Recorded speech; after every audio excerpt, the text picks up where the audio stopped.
A woman who had been declared dead at the scene of a car crash was later found alive in a mortuary fridge.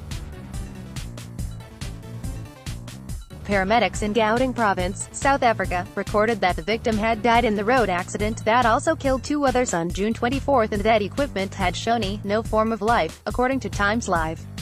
Later, when a morgue worker checked on the body in the fridge, they found that the unnamed woman was still breathing. She is now recovering in hospital. Jarrett Bradnick, operations manager of Distress Alert Ambulance Services, whose medics were at the scene, said there was no proof of negligence by his company. Paramedics from ER24 had arrived on the scene first, and their ambulance had collided with the vehicle in the accident, which had earlier rolled over, ejecting its passengers.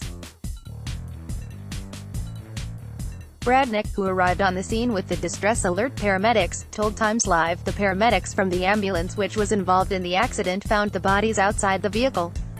They were ejected when the vehicle first rolled. The other paramedics had already done primary checks to see who was injured and who was not.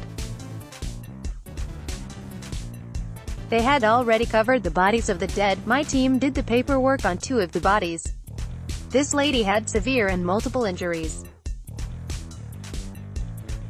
The injuries, especially to her head, were so bad you could not work out her age or size, said Bradnick. Equipment used to determine life showed no form of life on the woman. This did not happen because our paramedics are not properly trained. There is no proof of any negligence by our crew. An advanced life support paramedic from another ambulance service witnessed the death declaration form. The incident is being investigated by the Gauteng Health Department. Gauteng Forensic Pathology Services CEO Paul Morgue said. He added that he was not aware of similar incidents in Gauteng. In 2016, medics declared a road accident victim in KwaZulu-Natal dead. He was found breathing the next day, but died 5 hours after the discovery.